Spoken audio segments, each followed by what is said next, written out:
வணக்கம் செட்டம் of student, நான் உங்கள் கபிலன். நம்ம டெய்லியும் கரண்ட் அஃபேர்ஸ் பார்த்துட்டு இருக்கோம். இன்னைக்கு என்ன கரண்ட் அஃபேர்ஸ்னா ஜனவரி 5க்கு உண்டான கரண்ட் அஃபேர்ஸ் பார்க்க போகிறோம். ஓகேவா?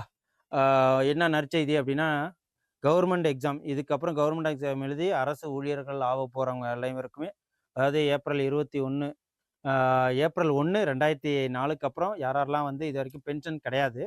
ஸோ பென்ஷனை இப்போ தமிழ்நாடு கவர்மெண்ட் டேப்ஸ் அப்படிங்கிற தமிழ்நாடு அஷ்யூர்டு பென்ஷன் ஸ்கீம், அந்த திட்டத்தின் மூலயமா இப்போ மறுபடியும் வந்து தமிழ்நாட்டில் பென்ஷன் ஸ்கீம் ஸ்டார்ட் பண்ணியிருக்காங்க. ஸோ இந்த எலெக்ஷன் முடிஞ்ச பிறகு தான் அது அமலுக்கு வரும் அப்படின்னு சொல்லிட்டு நினைக்கிறோம். ஸோ வாங்க பார்ப்போம் இன்னைக்கு என்னென்ன இருக்குது அப்படின்னு சொல்லிட்டு. ஸோ அந்த வீடியோஸ் கீழே லிங்க் தரேன். தமிழ்நாடு அஷ்யூர்டு பென்ஷன் ஸ்கீம், ஓகேவா? அந்த ஓய்வூதிய திட்டத்தை பற்றி ஃபுல் டீட்டெயில்ஸ் நான் ஒரு வீடியோ போட்டிருக்கேன், அது பேப்பர்ஸ் கட்டிங்கோட. ஸோ அதுக்கு பிடிஎஃப் கொடுத்துருக்கேன், அதோட லிங்க்கு யூடியூப் லிங்க்கு கீழே கொடுத்துருக்கேன். மெயின்ஸ் எக்ஸாமுக்கு யூஸ் ஆகும், நம்ம அரசு ஊழியர்கள் ஆக போகிற அனைவருக்குமே இது யூஸ் ஆகும். என்னென்னா அதில் தெளிவாக சொல்லியிருக்கு, பார்த்துக்குங்க. ஓகே வாங்க, இன்னைக்கு உண்டானது என்ன அப்படின்னு பார்த்தீங்கன்னா, ஜார்க்கண்ட் உயர்நீதிமன்ற தலைமை நீதிபதியாக யாரை நியமனம் பண்ணியிருக்காங்க அப்படின்னு பார்த்தீங்கன்னா, இவர் பேர் வந்து மகேஷ் சரத் சந்திர சோனக். ஓகேவா? மகேஷ் சரத் சந்திர சோனக். இவர் இதுக்கு முன்னாடி மும்பையில் சீஃப் ஜஸ்டிஸாக இருந்தவர். இப்போ எங்கே இருக்கிறாரு அப்படின்னா ஜார்க்கண்டுக்கு மாற்றிருக்கிறாங்க.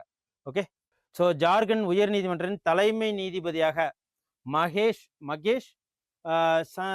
சரத் சந்திர சோனக் நியமனம் செய்யப்பட்டிருக்கிறார். ஓகேவா? மகேஷ் சரத் சந்திர நியமனம் செய்யப்பட்டிருக்கார். யார் மூலயமா அப்படின்னா மத்திய அரசு மூலயமா. ஸோ இதை யார் அப்ரூவல் கொடுத்துருக்காங்க அப்படின்னா பிரசிடென்ட் ஆஃப் ஜனாதிபதி திரௌபதி முர்மு அவர்கள் இவங்க இந்த அப்பாயின்மெண்ட்டை கொடுத்துருக்குறாங்க. So union minister and law and ஜஸ்டிஸோடு சேர்ந்து. இதுக்கு முன்னாடி இவர் எங்கே இருந்தார் அப்படின்னா ஜஸ்டிஸ் சோனக்கு இவர் தான் வந்து இருந்தார். அவர் ரிட்டையர்மெண்ட் ஆகிட்டார். பாம்பேல இருந்த ஹைகோர்ட் நீதிபதியை தான் இப்போ இதெல்லாம் மாற்றிருக்காங்க. ஓகே, அதுக்கப்புறம் தமிழ்நாடு நியூஸ் என்ன அப்படின்னா, இந்தியாவோட முதல் பெண் சுதந்திர போராட்ட வீரர் யார் அப்படின்னா ராணி வேலு நாச்சியார். ஓகேவா? வேலு நாச்சியார் அவர்கள் தான். ஸோ இவங்க பிறந்த நாளான ஜனவரி 3 அது வந்து தேதியில் என்ன கொண்டாடுறாங்க அப்படின்னு பார்த்தீங்கன்னா, அதாவது பர்த் ஆனிவர்சரி இவங்களுக்கு, ராணி வேலு நாச்சியார் அவர்களுக்கு. ஸோ இந்தியாவோட ஃபர்ஸ்ட் ஃபீமேல் ஃப்ரீடம் ஃபைட்டர்னு சொல்லுவாங்க இவங்கள. அப்புறம் வீரமங்கைன்னு நம்ம வந்து ஆசையாக சொல்லுவோம். ஸோ அதுக்கப்புறம் பிரேவ் மேன், அதான் வீரமங்கைங்கிறது பிரேவ் உமன்ங்கிறதுக்கு அர்த்தம். ஸோ ஈஸ்ட் இந்தியா கம்பெனியை முதல்ல ஒரு பெண் வந்து எதிர்த்தது இவங்களுக்கு தான். ஸோ இவங்க அதெல்லாம் தெரியும் தானே, திண்டுக்கல் கோபால் நாயக்கரோட இருந்துட்டு, ஸோ தன்னோட ஹஸ்பண்ட் பேர் முத்து வடுகநாதர். அவர் இறந்த பிறகு அங்கே தப்பிச்சு போய் தன்னோட பிள்ளையோட கை குழந்தையோட அங்கே போயிட்டு ஒரு 8 வருஷம் இருந்து எல்லாத்துக்கும் ஆயத்தம் பண்ணி திருப்பி வந்து ஹைதர் அலியோட ஹெல்ப்போட வந்து போர்படையை கொண்டு வந்து 1780 திருப்பி ஈஸ்ட் இந்தியா கம்பெனியை தோற்கடித்து தன்னோட கோட்டையை திருப்பி கைப்பற்றியிருப்பாங்க. ஸோ இதெல்லாம் வந்து நம்ம இந்தியன் நேஷனல் மூவ்மெண்ட்லாம் படிச்சிருப்போம். ஓகேவா? அவங்க தான் இவங்க முதல் வீரமங்கை. ஓகே, ஜனவரி 3 அன்னைக்கு 1730 பிறந்திருக்காங்க. அவங்களோட நாளை தான் நம்ம கொண்டாடுறோம். தமிழ்நாட்டில் ஜனவரி 3 இந்தியாவில் முதல் பெண் சுதந்திர போராட்ட வீரரான ராணு வேலு நாச்சியார் பிறந்த நாள் ஜனவரி 3. இவங்களை வீரமங்கைன்னு சொல்லுவாங்க. சிவகங்கை தோட்டத்தின் ராணியாகவும் இருந்திருக்கிறாரு. ஓகேவா? ஸோ இதை புரிஞ்சுக்கங்க. சென்னை மாகாணத்தில் ராம்நாடு துணை பிரிவில் நிரந்தரமாக குடியேறிய ஜமீன்தாரி தோட்டமும் இருந்திருக்கு. ஸோ அதுக்கப்புறம் கிழக்கிந்திய போர் தொடுத்த முதல் இந்திய வீரரும் இவங்க தான். ஸோ இவங்களை வந்து வீரமங்கைன்னு சொல்லுவோம். அதுக்கப்புறம் இந்திய மகளிர் ஹாக்கி அணிக்கு யாரை நியமனம் பண்ணியிருக்காங்க, சீஃப் கோச்சா யாரை நியமனம் பண்ணியிருக்காங்க இந்தியன் உமன் ஹாக்கி டீமுக்கு அப்படின்னு பார்த்தீங்கன்னா சிஜோரட் மர்ஜைன் அப்படின்னு சொல்லிட்டு சொல்லுவாங்க. சிஜோரட் மர்ஜினே அப்படின்னு சொல்லிட்டு சொல்லுவாங்க. இவங்க தான் hockey India announced Sjoerd Marijne chief coach Indian உமனுக்கு அப்பாயின்மெண்ட் பண்ணியிருக்கிறாங்க. இதுக்கு இவர் எந்த நாட்டை சேர்ந்தோம்னா டச்சு ஹாக்கி கோச்சில் இன்டர்நேஷனல் எக்ஸ்பீரியன்ஸ் இவருக்கு அதிகமாக இருக்கு. ஸோ இவரை இப்போ இந்தியாவோட உமன் ஹாக்கி டீமுக்கு கோச்சா நியமனம் பண்ணியிருக்காங்க. ஸோ இதான் இது, பார்த்துக்குங்க ஒரு தடவை பேஸ்ட் பண்ணி. ஸோ பிடிஎஃப்னு கமெண்ட் பண்ணுங்க, கீழே பிடிஎஃப் தரேன். அதுக்கப்புறம் 2026ஆம் ஆண்டு ஜனவரி 4 வேர்ல்டு பிரெய்லி டே. ஸோ ஹெலன் கெல்லர் எல்லாருக்குமே தெரியும். அவங்க தான் வந்து கண்ணு தெரியாமல் காது கேட்காம முதல்ல பிஹெச்டி வாங்கினது, நிறைய படித்து பட்டம் வாங்கினாங்க. ஸோ அவங்க இதுதான் உலக பிரெய்லி தினம் எந்த தேதியில் கொண்டாடப்படுது அப்படின்னா ஜனவரி 4. ஓகேவா?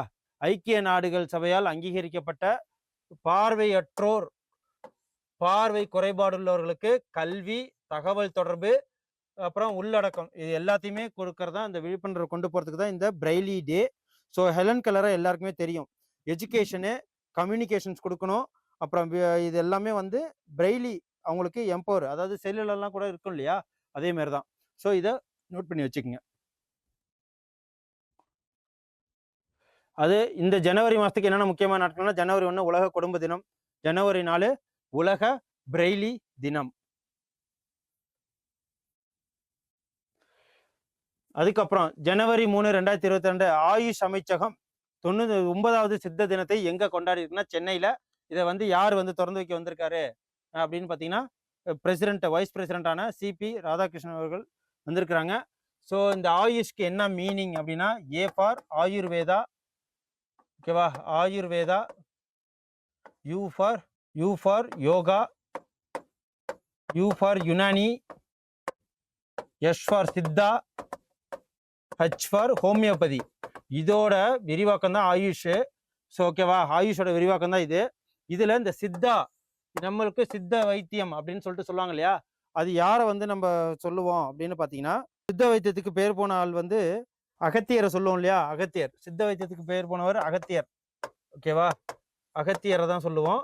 ஸோ இவரோட பிறந்த தினத்தை தான் இது சொல்றாங்க. Okay. Ministry of AYUSH celebrate the national institute of Siddha. So AYUSH அமைச்சகம் எங்க இருக்கு? இந்த தேசிய சித்த நிறுவனம் மற்றும் சித்த ஆராய்ச்சிக்கான மத்திய கவுன்சில், தமிழ்நாடு அரசின் இந்திய மருத்துவ மற்றும் ஹோமியோபதி இயக்குநரகம், இவங்க எல்லாம் இணைந்து தான் இந்த தினத்தை கொண்டாடுறாங்க.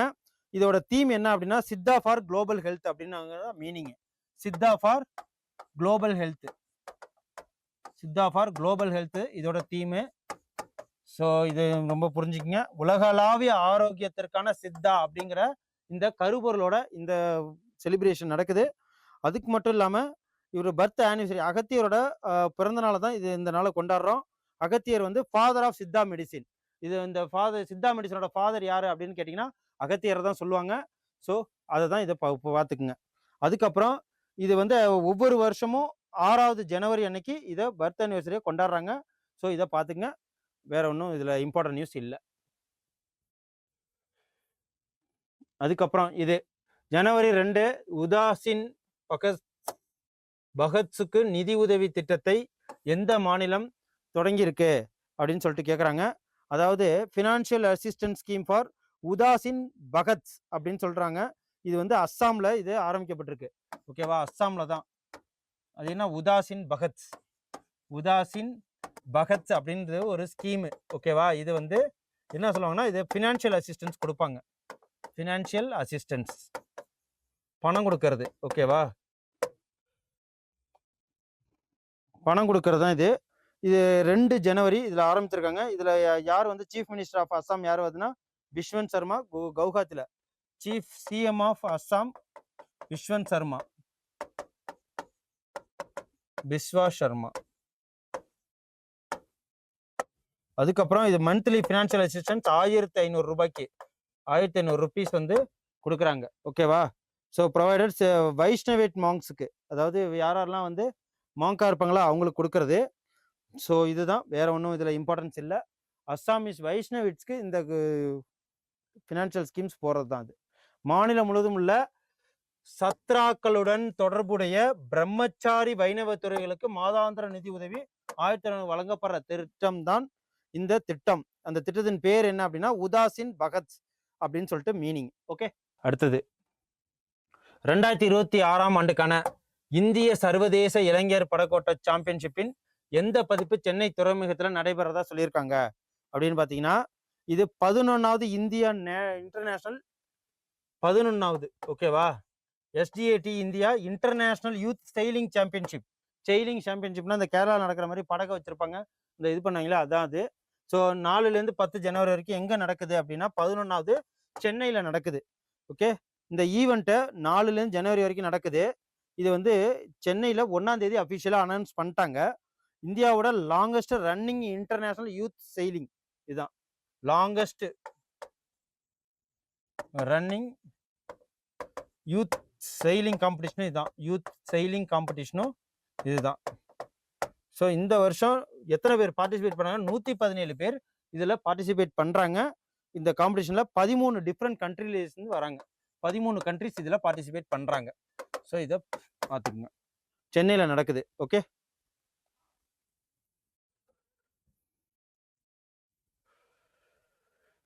ஸோ பிடிஎஃப்னு கமெண்ட் பண்ணுங்க, உங்களுக்கு பிடிஎஃப் வந்து கீழே வந்து சேரும். ஓகே, அப்புறம் மும்பை அகமதாபாத் அதிவேக ரயில் திட்டத்திற்காக இந்தியா தனது முதல் மலை சுரங்கப்பாதை முன்னேற்றத்தை அடைந்துள்ளதாக யார் வந்து சொல்றாங்க அப்படின்னு பார்த்தீங்கன்னா, இது யாரு?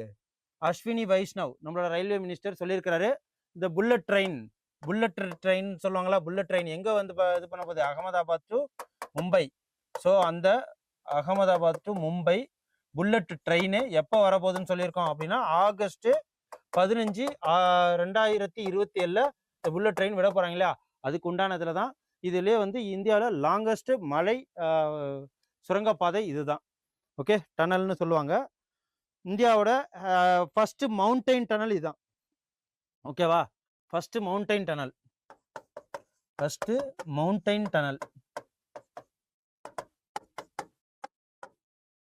டனல் இதுதான். Union railway minister Ashwini Vaishnaw இதை அனௌன்ஸ் பண்ணியிருக்கிறாரு. இந்த மவுண்டைன் டனல் எங்க இருக்குன்னா, பல்கார் டிஸ்ட்ரிக்ட்ல மகாராஷ்டிரால இருக்கு. இது வந்து எங்க இருக்கு அப்படின்னு பாத்தீங்கன்னா, மகாராஷ்டிரா பல்கார் டிஸ்ட்ரிக்ட்ல இருக்கு. ஓகேவா, பல்கார் டிஸ்ட்ரிக்ட்ல இருக்கு. இது வந்து விரார் அண்ட் பைசார் புல்லட் ட்ரெயின், அந்த இதுல தான், விரார் அண்ட் பைசார் அந்த இடத்துல தான் இது வந்து இந்த ட்ரெயின் ஸ்டேஷன் இருக்கு. ஓகேவா, இந்த இதோட நீளம் என்ன அப்படின்னா 1.5 கிலோமீட்டர். ஸோ அதான் இதில் சொல்லியிருக்கு. மும்பை அகமதாபாத் அதிவேக ரயில் திட்டத்திற்காக இந்தியா தனது முதல் மலை சுரங்கப்பாதை தொடங்கியிருக்கு. ஓகேவா, அது மட்டும் இல்லாமல் இது எங்கே இருக்குன்னா, மகாராஷ்டிராவில் பிகார் டிஸ்ட்ரிக்டில் இருக்கு. ஸோ இதோட நீளம் வந்து 1.5 கிலோமீட்டர் இந்த டனல். ஸோ இது மட்டும் தெரிஞ்சுக்கங்க. அப்புறம் சந்தை அணுகல் ஆதரவு அப்படின்னா என்ன? MAS திட்டம் எந்த காலகட்டத்திற்காக தொடங்கப்பட்டது அப்படின்னு பார்த்தீங்கன்னா, இது வந்து மார்க்கெட் அக்சஸ் சப்போர்ட்னு சொல்லுவாங்க. Market access support export scheme India கேட்வேல இது நடந்திருக்கு. எந்த வருஷத்துக்கு அப்படின்னு பார்த்தீங்கன்னா, ஃபினான்ஷியல் நிதியாண்டு 26 to 31 அந்த வருஷம் வரைக்கும். ஸோ இந்த கவர்மெண்ட் இதை எவ்வளோத்துக்கு லான்ச் பண்ணியிருக்காங்க? இந்த மார்க்கெட் அக்சஸ் சப்போர்ட் ஸ்கீமு 6 இயர்ஸ்க்கு 4531 கோடி இதுக்காக கவர்மெண்ட் ஃபினான்ஷியல் சப்போர்ட் ஒதுக்கி இருக்கு. ஓகேவா, ஸோ இதோட மட்டும் இல்லாமல் இது MSME கீழேயும் வருது. அது மட்டும் இல்லாமல் 25,060 கோடி ரூபாய் எக்ஸ்போர்ட் ப்ரொமோஷன் மிஷனும் இதில் பண்ணுறாங்க. ஓகே, இந்த மார்க்கெட் அக்சஸ் சப்போர்ட் ஸ்கீமை இந்தியா வந்து டைரக்ட் எக்ஸ்போர்ட் சப்சிடிஸ் இதுக்கு கொடுக்குறாங்க. ஸோ இதை பார்த்துக்குங்க. சந்தை அணுகல் ஆதரவு திட்டம் நேரடி ஏற்றுமதி மானியங்களிலிருந்து சந்தையுடன் இணைக்கப்பட்ட ஆதரவும் வழிமுறைகளுக்கு இந்தியா ஒரு பகுதியாக இருக்கு. ஸோ அது மட்டும் இல்லாமல் நவம்பர் 2025 மத்திய அமைச்சரவையால் INR எவ்வளோ 25,060 கோடி ரூபாய் இந்த ஏற்றுமதிக்கு ஊக்குவிப்பு தொகை கொடுக்குறாங்க. எல்லை சாலை, அதாவது பார்டர் செக்யூரிட்டி சர்வீஸா, அதாவது 29வது டைரக்டர் ஜெனரலா பார்டர் ரோடு ஆர்கனைசேஷனுக்கு யாரை வந்து நியமனம் பண்ணியிருக்காங்க? அதாவது 29வது பார்டர்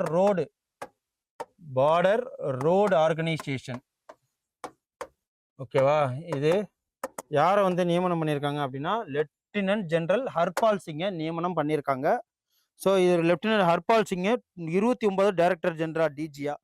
ஓகேவா, இது எப்போ எஸ்டாப்ளிஷ் பண்ணாங்க? பார்டர் ரோடு ஆர்கனைசேஷன்னா 7 மே 1960 இதை எஸ்டாப்ளிஷ் பண்ணாங்க. நியமனம் வந்து அப்பாயிண்ட்னு சொல்ல, இது ஆரம்பித்ததே, இந்த பார்டர் ரோடு ஆர்கனைசேஷன் ஆரம்பித்ததே 7 மே 1960. இதோட ஹெட் குவார்ட்டர்ஸ் எங்கே இருக்குது அப்படின்னா, நியூ டெல்லியில் இருக்குது. ஸோ இதோட மினிஸ்ட்ரி ஆஃப் டிஃபென்ஸுக்கு கீழே வருது. ஓகேவா, மினிஸ்ட்ரி ஆஃப் டிஃபென்ஸு இவங்களோட வேலை என்ன அப்படின்னா, இப்போ சியாச்சின் கிளேசியர் இருக்குது, ஜம்மு காஷ்மீர், அஸ்ஸாமு, இந்த பூட்டான், இதெல்லாம் வந்து பார்டர்லலாம் இருக்கும் இல்லையா. ஸோ அண்டை நாடுக்கு இந்தியாவுக்கும் உள்ள இந்த ரோடுகள்லாம் ரெகுலேட் பண்ணுறதும், அதை சீரமைக்கிறதும், அதை பாதுகாப்பு பண்ணுறதும், அதுதான் இவங்களோட வேலை. ஓகேவா, இது டிஃபென்ஸ் மினிஸ்ட்ரி கீழே வருது.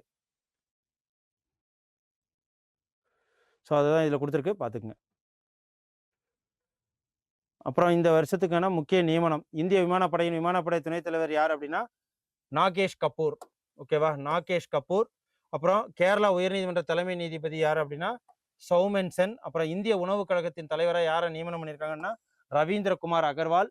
அப்புறம் ஒடிசாவோட முதல் பெண் தலைமைச் செயலாளர் யாருன்னா அனு கர்கே. அப்புறம் பேட்மிண்டன், வேர்ல்டு பேட்மிண்டன் ஃபெடரேஷனோட தலைவராக யாரை நியமனம் பண்ணியிருக்காங்கன்னா PV சிந்துவை. அப்புறம் கோல் இந்தியாவோட தலைமை செயல் அதிகாரியா சாய்ராம். அப்புறம் ரயில் விகாஸ் நிஜாம் லிமிட்டோட அதாவது தலைவர் மற்றும் நிர்வாக இயக்குனர் சலீம் அகமது. அப்புறம் ஏர்டெல் இந்தியாவோட இயக்குனர் யார் அப்படின்னா சஸ்வத் சர்மா. அப்புறம் இந்தியாவோட தலைமை தகவல் ஆணையர் CIC ராஜ்குமார் கோயல். முதல் பெண் பிரஸ் கிளப் தலைவர் சங்கீதா பருவா விஷோரோட்டி. ஓகேவா, இதையும் பார்த்துங்க, எக்ஸாம்ஸ்க்கு நமக்கு வரும். அதுக்கப்புறம் இது வரைக்கும் இது என்னன்னா இது ரொம்ப வந்து கிரிட்டிக்கலாக போயிட்டு இருக்கு. Indore city, very cleanest city Bharat. அது வந்து ஸ்வச் பாரத் அபியான்ல ரொம்ப வருஷமா வந்து முதல் இடத்துல வந்த இண்டோர் சிட்டி கிளீன், அதாவது கழிவு கலந்த நீரை குடிச்சதுனால என்னாச்சு, 10க்கு மேற்பட்டவர்கள் இறந்து போயிட்டாங்க. ஏகப்பட்ட பேர், 1000 பேருக்கு மேல வாந்தி வைத்தால பேதின்னு சொல்லிட்டு ரொம்ப கிரிட்டிக்கலான சுச்சுவேஷன் இருக்காங்க. ஸோ இதுதான் அது. மத்திய பிரதேசத்தில் எந்த நகரத்தின் மாசுபட்ட குடிநீர் விநியோகம் 10 பேரின் மரணத்திற்கு காரணமானுச்சுன்னா இண்டோர். ஓகேவா, Indore city, Indore. Okay, Indore city. இதுதான் வந்து ஸ்வச் பாரத் அபியான்ல பல வருஷம் வந்து ஃபர்ஸ்ட் இடத்துல கிளீனஸ்ட் சிட்டின்னு வந்தது. ஓகே, அதுக்கப்புறம் நேற்று நியூஸ் பார்த்துருப்பீங்க, USA கவர்மெண்ட் என்ன, அது வெனின்சுலால இந்த பெட்ரோலியத்துக்காக, அந்த கச்சா எண்ணெய்க்காக, ரொம்ப கச்சா எண்ணெய் அதிகமாக உள்ள இது யாரு அப்படின்னா வெனின்சுலா தான். இது சவுத் அமெரிக்காவில் இருக்குது. ட்ரம்ப் என்ன பண்ணிட்டாங்க, USA இவங்க வந்து நிறையா வந்து ட்ரக் வந்து சேல் பண்ணுறாங்க, அமெரிக்காவில் நிறைய இல்லீகல் ஆக்டிவிட்டிஸ் பண்ணுறாங்கன்னு சொல்லி இவங்களை என்ன பண்ணியிருக்காங்க அப்படின்னா கைது செஞ்சிருக்கிறார். ஓகேவா, வெனிசுலாவோட பிரைம் மினிஸ்டரே கைது செஞ்சிருக்கிறாரு. ஸோ அமெரிக்க துருப்புகளால் சிறைபிடிக்கப்பட்டிருப்பதாக டொனால்டு ட்ரம்ப் கூறும் வெனிசுலா அதிபரின் பெயர். இவர் பேர் என்ன அப்படின்னு பார்த்தீங்கன்னா நிக்கோலஸ் மதுரோன்னு சொல்லுவாங்க, நிக்கோலஸ் மதுரோ. ஓகேவா, இவருக்கு தான் வந்து பண்ணியிருக்கிறாங்க US பிரசிடென்ட் டொனால்டு ட்ரம்ப் ஜனவரி 3, 2020 அன்னைக்கு. எதுக்காகனா ட்ரக் கார்டல் நடந்திருக்கு, கிரைம்ஸ்லாம் நடந்திருக்குன்னு சொல்லிட்டு. ஸோ இவங்க மட்டும் இல்லாமல் நாடு கடத்தப்பட்டிருக்கிறது யார் அப்படின்னா அவங்க ஒய்ஃபையும் சேர்த்து தான் நாடு கடத்தப்பட்டிருக்காங்க. இதை யார் இந்த இது பண்ணாங்கன்னா USஓட டெல்டா ஃபோர்ஸு இவங்களை கைது செஞ்சாங்க. ஓகேவா, இது எல்லாமே எதுக்காக அப்படின்னா கச்சா எண்ணெய்க்காக, பெட்ரோலுக்காக, கச்சா எண்ணெய் பெட்ரோலுக்காக இது எல்லாமே பண்ணுறாங்க. ஓகேவா, இனிமேலுக்கு இது வெனிசுலா யாரோட கண்ட்ரோலில் இருக்க போகுது, இம்பீரியலிசம் ஆக போகுது அப்படின்னா இம்பீரியலிசம் காலனித்துவ நாடு யாராக போகுதுன்னா வெனிசுலா இனிமேலுக்கு அமெரிக்கா கண்ட்ரோலில் வரப்போகுது. ஓகே, ஸோ அதான் இன்னைக்கு உண்டான நியூஸு, இவ்வளோதான். அடுத்து தினமணி ஹிந்து பேப்பர் பார்ப்போம். ஓகே, அடுத்து நம்ம கரண்ட் அஃபேர்ஸ் பார்த்துட்டோம். ஸோ பிடிஎஃப்னு சொல்லிட்டு நீங்கள் பண்ணுங்கள், நாங்கள் பிடிஎஃப் உங்களுக்கு அட்டாச் பண்ணி கொடுக்குறோம். ஸோ டெய்லியும் ஒரு 15 கொஷின் 10 கொஷின் கரண்ட் அஃபேர்ஸ் வந்துடும். அதோடு சேர்ந்து தினமணி நியூஸ் பேப்பரும் நம்ம டெய்லியும் பார்த்துறோம். இன்றைக்கி என்னென்ன இருக்குன்னு பார்த்துருவோம். ஓகே, எக்ஸாம் பாயிண்ட் ஆஃப் வியூவில் என்னென்ன இருக்குன்னு பார்ப்போம். ஃபஸ்ட்டு 2.23 கோடி குடும்பத்தினருக்கு பொங்கல் பரிசு 3000. ஓகேவா, பொங்கல் பரிசு 3000 வழங்கப்பட்டிருக்கு. என்னென்னலாம் கொடுக்குறாங்க அப்படின்னா தாய்மானவர் திட்டத்தின்படி எல்லாமே வீட்டுக்கும் வந்துடும். ஓகே, பொங்கல் பண்டிகையொட்டி அனைத்து அரிசி குடும்ப அட்டைதாரர்களுக்கும் 3000 ரொக்க பரிசு. தமிழர் மறுவாழ்வு முகாமில் வசிக்கும் குடும்பத்தினருக்கு, இலங்கை தமிழர் மறுவாழ்வு வசிக்கிறவங்களுக்கு 3000 ரொக்க பரிசும் கொடுக்குறாங்க. அது மட்டும் இல்லாமல் பச்சரிசி, சர்க்கரை, முழு கரும்பு அடங்கிய பரிசு தொகுப்பையும் வேட்டி சேலையும் பண்டிகைக்கு முன்பாகவே நியாய விலைகளில் கிடைக்கும் அப்படின்னு சொல்லிட்டு வாங்கி சொல்லியிருக்கிறாங்க. அப்புறம் தமிழர் திருநாளாட்டி 2003ஆம் ஆண்டு முதல் பொங்கல் பரிசு தொகுப்பு வழங்கும் திட்டம் செயல்படுத்தப்பட்டு வருது அப்படின்னு சொல்லிட்டு இதையும் சொல்கிறாங்க. எப்போலேருந்து இந்த பரிசு தொகுப்பு வராதுன்னா 2009. அதையும் பார்த்துக்குங்க. அதிகபட்ச தொகை தமிழ் முதல்வர் 2023, 24 வரைக்கும் 1000 கொடுத்துட்டு இருந்தாங்க. இப்போ 3000 கொடுக்குறாங்க. ஓகேவா, ஸோ இதில் 2,22,00,000க்கும் 91,703 குடும்ப அட்டைதாரர்கள் இருக்கிறதா கணக்கு சொல்கிறாங்க. இதையும் பார்த்துங்க. ஓகேவா, டோக்கன் விநியோகம் பொங்கல் பரிசு தொகுப்புகள் வழங்கப்பட்டுக்கிட்டு இருக்கு. ஓகே, ஸோ இந்த பொங்கல் பரிசுக்காக எவ்வளோ செலவாகுதுன்னா 6,936 கோடி செலவில் வழங்கப்படும் அப்படின்னு சொல்லிட்டு சொல்லியிருக்கிறாங்க. ஸோ இதை பார்த்துங்க, எல்லாரும் விழிப்புணர்வாக இருந்துக்குங்க. அதுக்கப்புறம் தமிழகத்தில் அதிமுக பாஜக கூட்டணி இருக்குன்றாங்க. இது அரசியல் நியூஸ், இது நமக்கு எக்ஸாம் பாயிண்ட் ஆஃப் வியூவில் தேவையில்லை. வெனிசுலாவோட இடைக்கால அதிபராக, துணை அதிபராக யார் பதவி இருக்காங்கன்னா டெல்சி ரோட்ரிகஸ் நாட்டின் இடைக்கால அதிபராக ஞாயிற்றுக்கிழமை பதவியேற்றிருக்கிறார். ஓகேவா? எதனால அப்படின்னா, இந்த அமெரிக்கா வந்து வெனிசுலாவை இம்பீரியலிசம் பண்ணிட்டு நிக்கோலஸ் மதுரோவை அமெரிக்கா சிறைபிடித்த நாடு கடத்தியதை தொடர்ந்து வெனிசுலா உச்சநீதிமன்ற உத்தரவுப்படி டெல்சி ரோட்ரிகஸ் இடைக்கால அதிபராக பதவி ஏற்கிறாரு.